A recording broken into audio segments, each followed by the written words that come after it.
Good evening. At this time, I'd like to call to order the finance meeting for January. Okay, I'm sorry. I apologize. Start again. Rerun the tape. Good evening. I'd like to start the finance committee for Tuesday, January 23rd. I'm going to call the roll. Mr. Barr. Here. Mr. Post. Here. Mr. Bellin. Okay. First item on our agenda is the election of a chairman and a vice chairman. I'd like to make a motion to nominate Greg Bellin for chairman of the Finance Committee. Okay. Is there a second? I'll second the motion. All right. Mr. Post made the motion for Mr. Bellin, and Mr. Barr is second.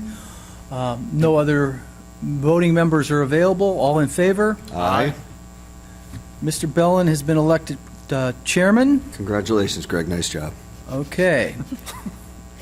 Now, we need to elect a vice chairman. Are there any nominations? I'd like to make a motion to nominate David Post for Vice Chair of Finance Committee. I'll second.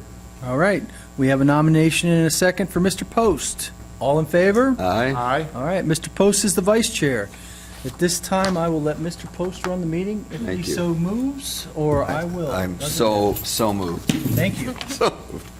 All right. Is there any audience participation that anyone is aware of? Does not appear so. Yes. Seeing none, we will move along to the approval of the November 28th, 2023 Finance Committee minutes.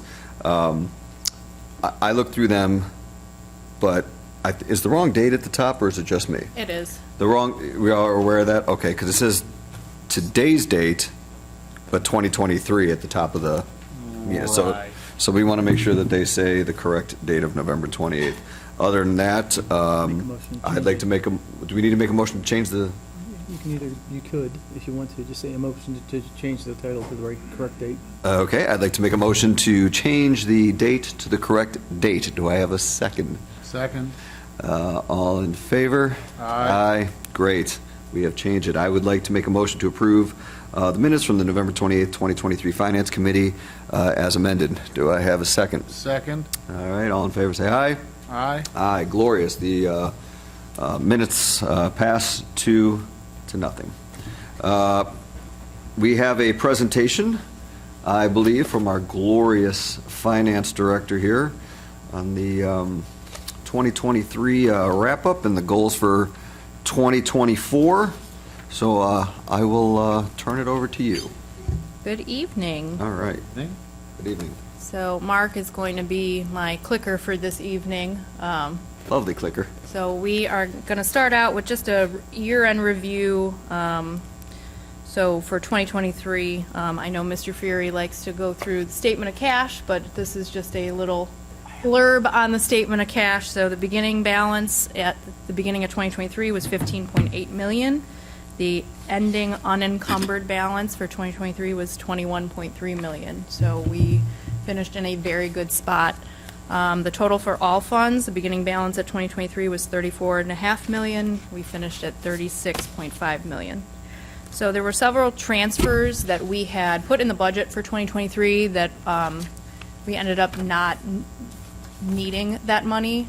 We evaluated the fund balances towards the end of the year. I don't know if that is a practice that I am going to continue with.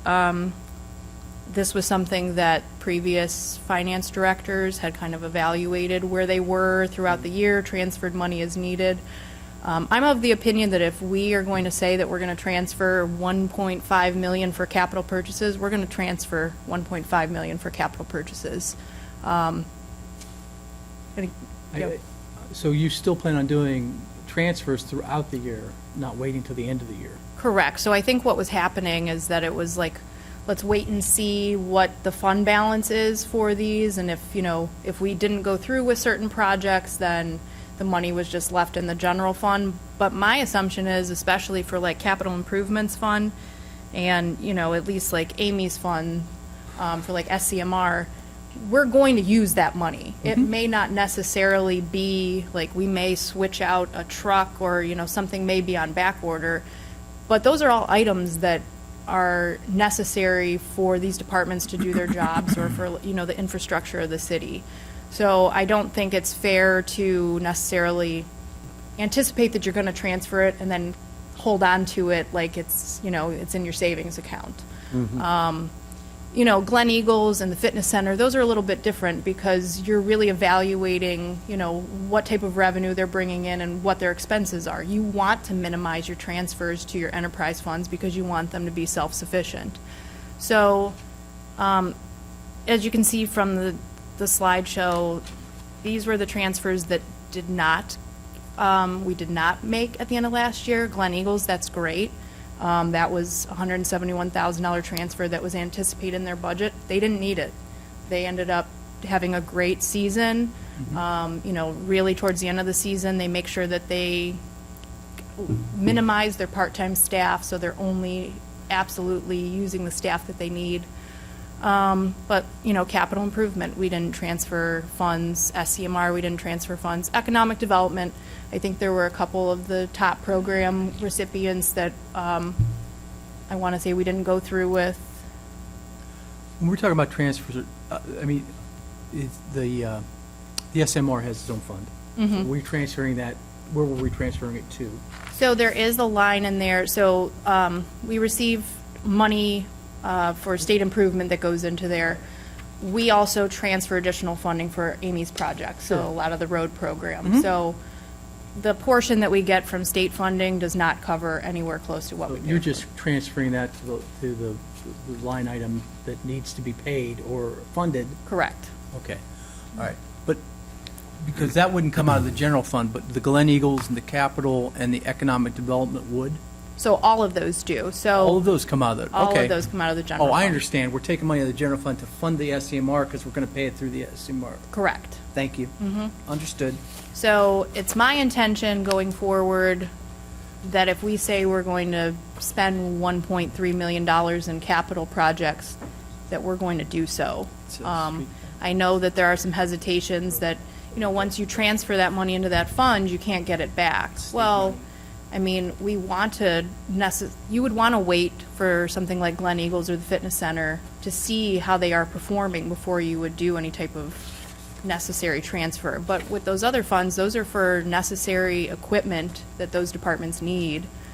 That's not going to change throughout the year. Like if if the service department needs a truck, it's not all of a sudden they're not magically getting a truck from somewhere else. So I anticipate that at the end of 2024, this picture is going to look a little bit different because if we're going to transfer money, we're going to do it.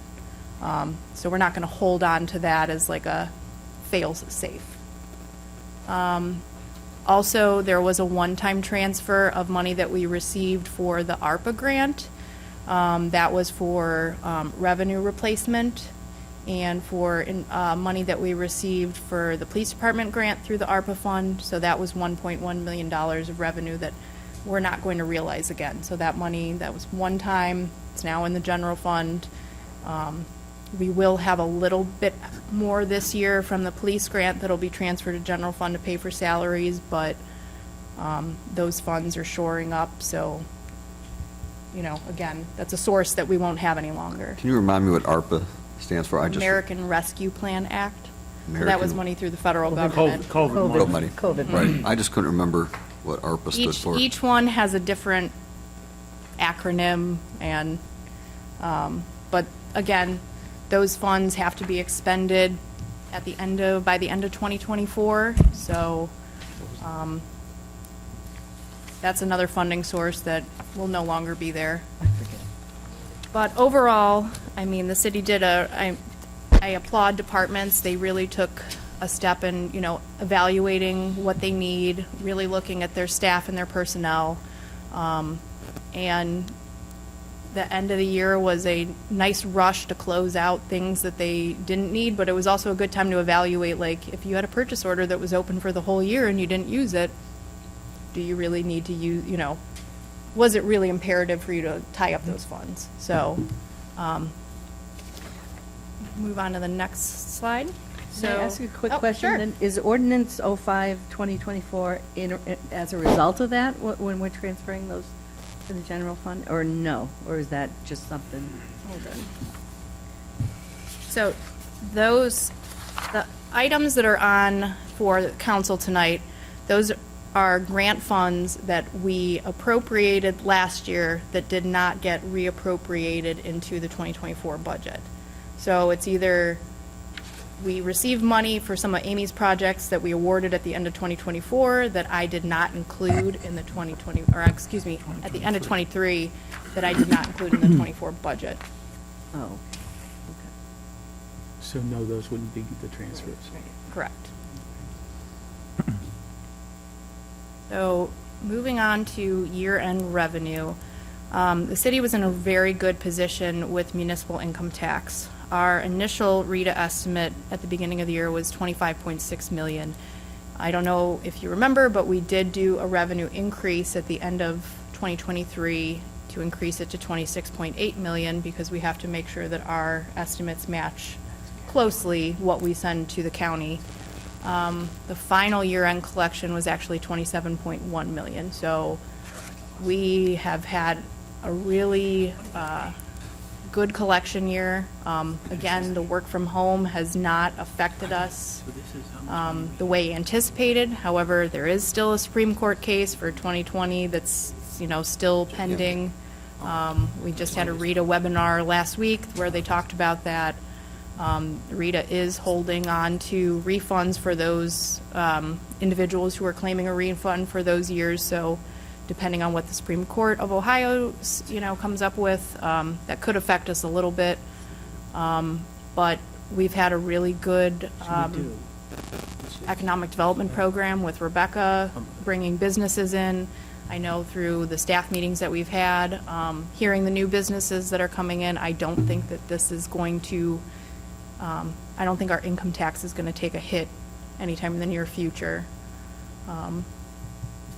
So we'll just move on to a couple other areas where revenue estimates were, or revenue collections were very good for 2023. Recreation's Day Camp, their revenue increased 7%. They took in $267,000. I know Day Camp is probably the most profitable program that recreation does besides, swim lessons that the fitness center holds. So that was really good to see.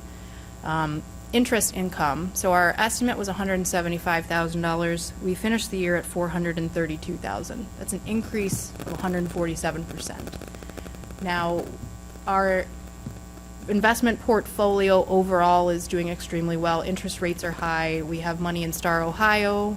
And then additionally, I think we've talked about this at a previous finance meeting, I've changed the city's bank account, so it's now a hybrid account where we receive interest on it. It fluctuates monthly based on our balance. So if you have December was a low interest month for us because we had 3 payrolls.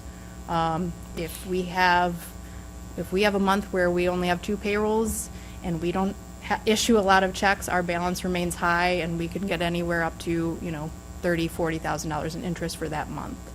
So that's all new revenue, at least for the Huntington portion, that we've never received before, for money we just have sitting in the bank.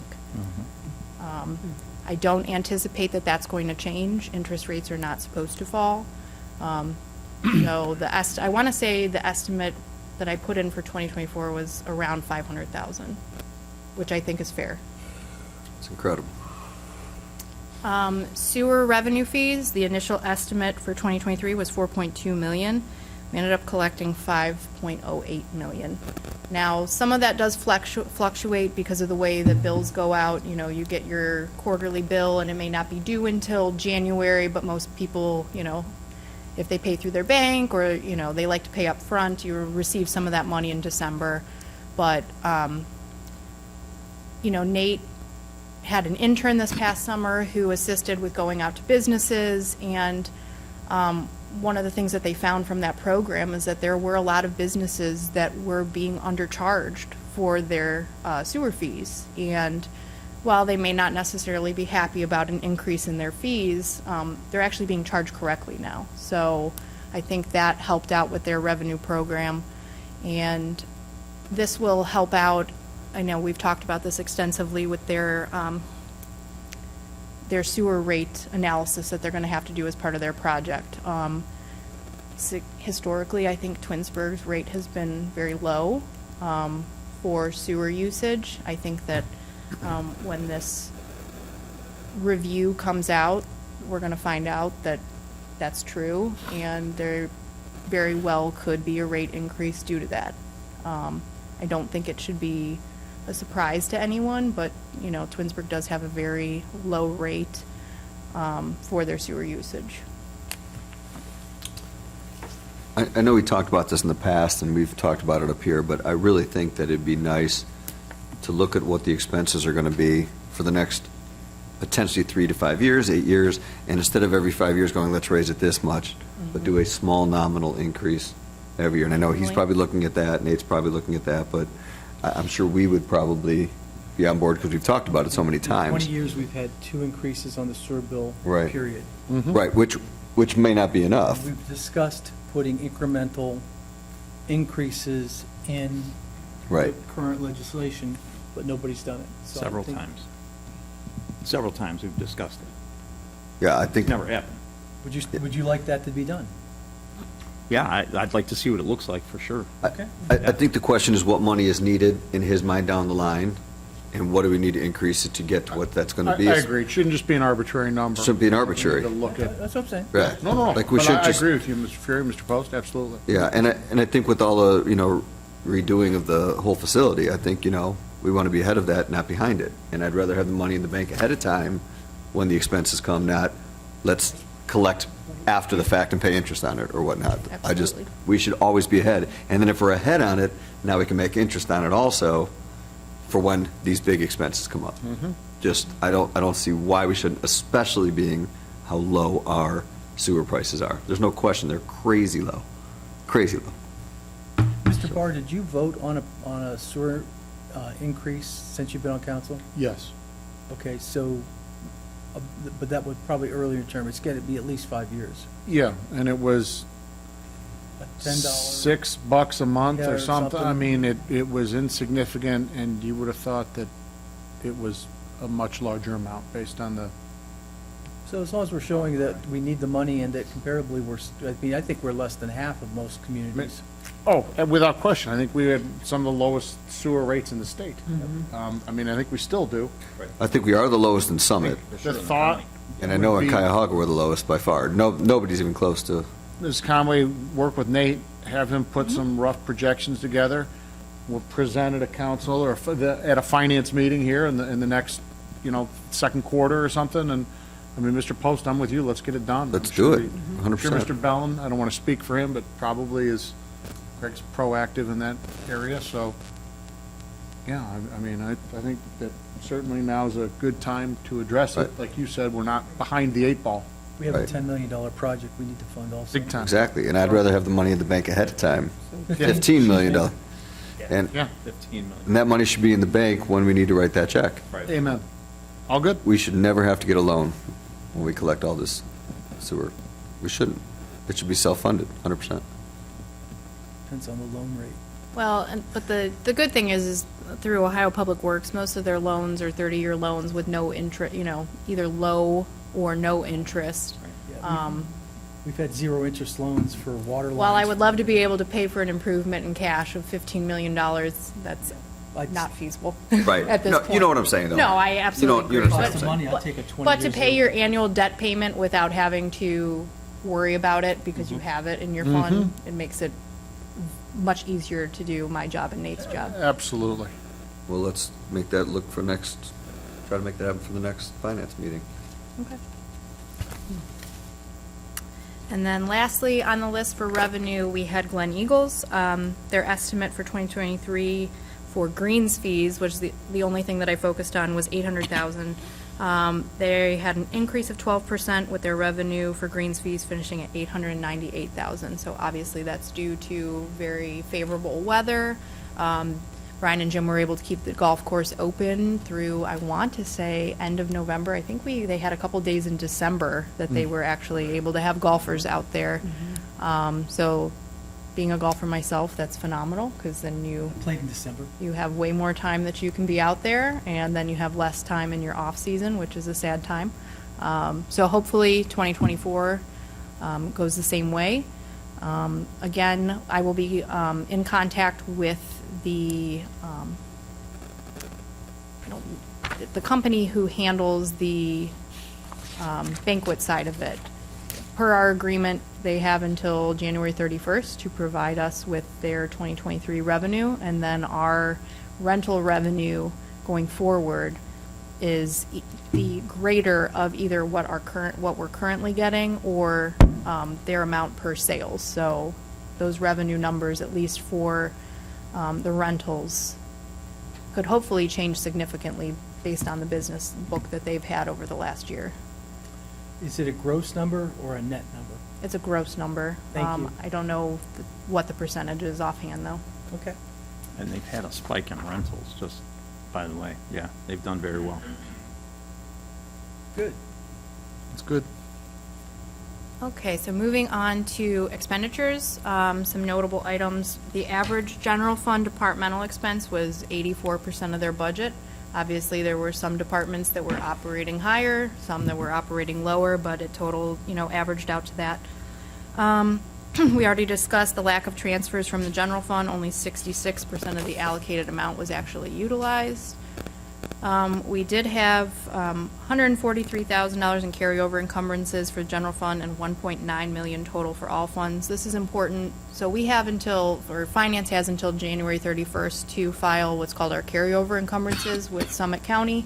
That's already done, but you have to report what your end of year balances were, what your end of year encumbrances that you're bringing over into the new year are, and then what your anticipated receipts are. So then that all gets certified by the Budget Commission. And then that's where they send you your original certificate of resources, which we operate to do any of our budget amendments throughout the year off of.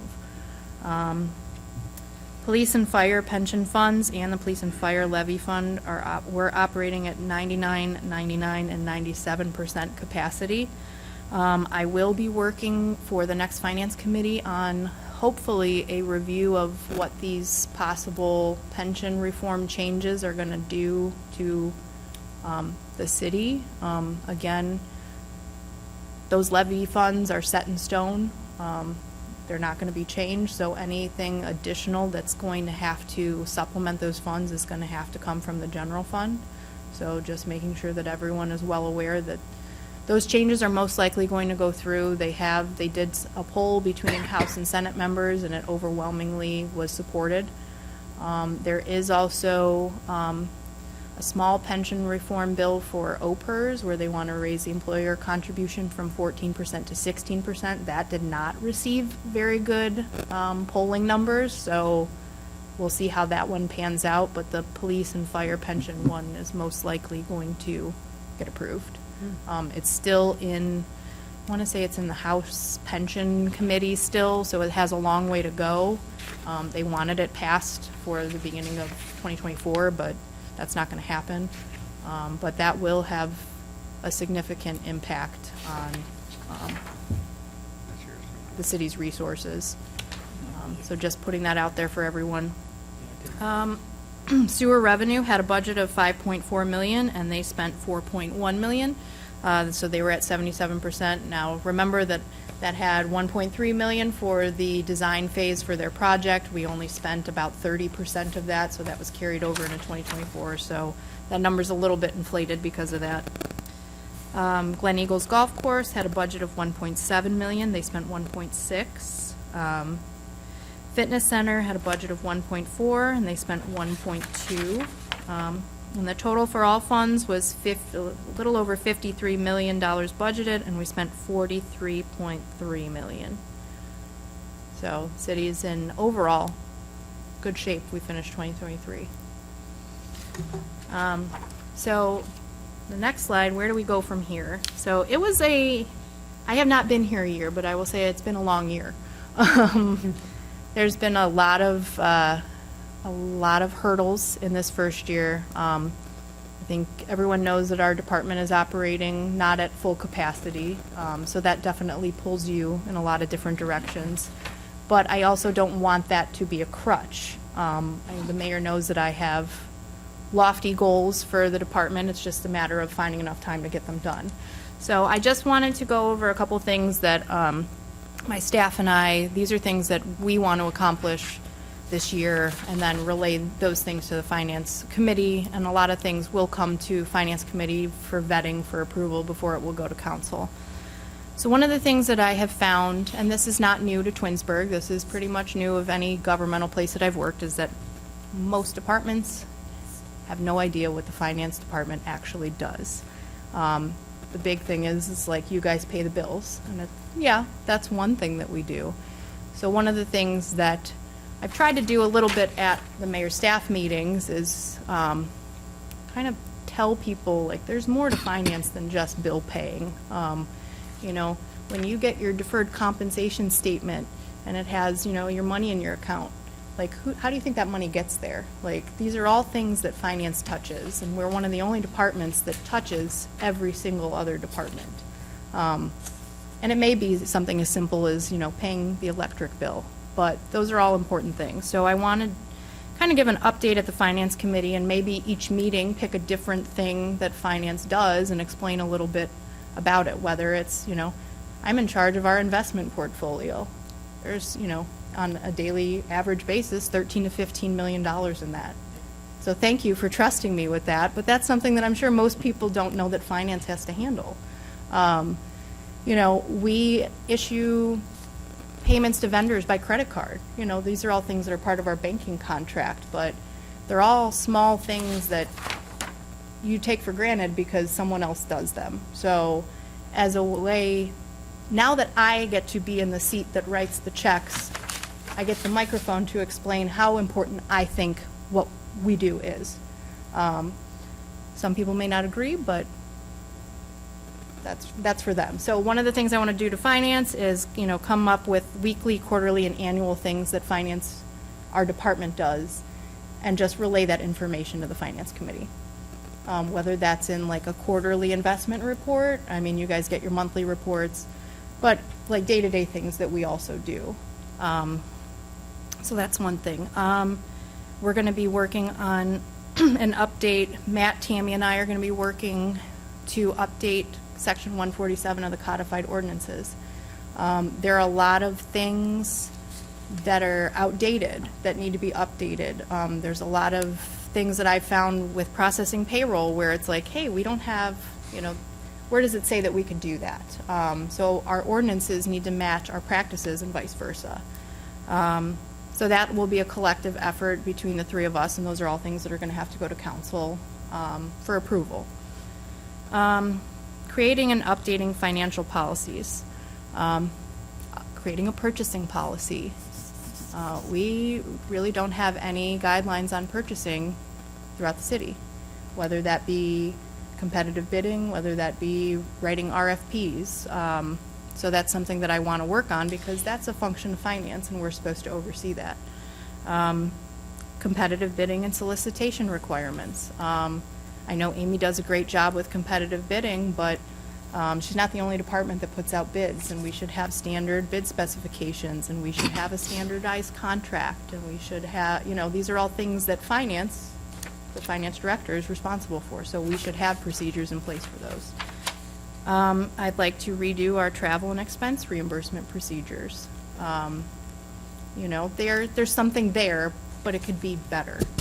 And again, these are internal policies that may not necessarily affect council, but council should be the ultimate approver of, you know, checks and balances.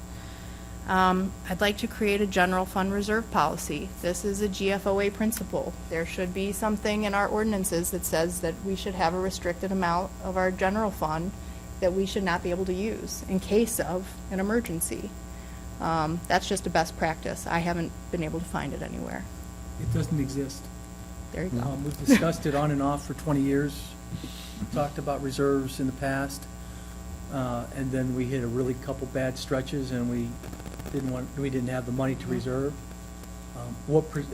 There was a time when we were taking a certain percentage out automatically of the I can talk, right? I'm sorry, I just jumped in there. No, you cannot. All right, thank you. Continue.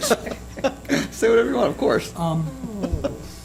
We used to take 20%. At one point in the 90s, 50% of the general fund went into capital improvement. We were at 20, we went to 10, and now we don't do that. So what percentage of or how would you structure, what would be your recommendation for an amount to to be held, or a percentage to be held? I think 30% is the recommended amount. Okay, so so like today, I believe, rough, we have about 15 million in the general fund, so you think 5 of that should be kind of locked away in a safety? So I don't see a problem with that. What would be the rules on tapping into that? So that's a little bit different than budget stabilization. I'm just saying, So so we have a reserve. So the a reserve policy is not necessarily like you can't touch it for anything. It's just saying that your Capital money, when we put it into the capital fund, we can't take it back out. correct. For either the sewer or the general, so all I'm saying is, would there be stipulations on? No. Okay, so it's basically just a savings account. It's pretty much, you are trying to make a concerted effort that you are going to have the money there in case there is an issue. So one of the things that is a little bit different about a budget stabilization fund is that you are taking money out of your general fund and socking it away in a separate fund. Now, per the revised code, there are only certain things that you can use that for. So let's say Amazon leaves. Amazon's a large employer. You can use that for a downfall in income tax revenue because you're anticipating that your income tax is going to help pay for your police, your fire, your service. If you had a COVID event, this would have been a perfect opportunity for, if you have money in reserve, you're not anticipating that you're going to have to lay employees off because you have a pandemic type event. The city of the Village of Mayfield, or Mayfield Village, is going through this right now. I don't know if you've seen in the news, but with Progressive leaving, I mean, that is a massive employer, especially for a village. Well, luckily, they have put millions of dollars into their budget stabilization fund that is going to help for that exact purpose, which is, what are you going to do if there is a huge downturn like that?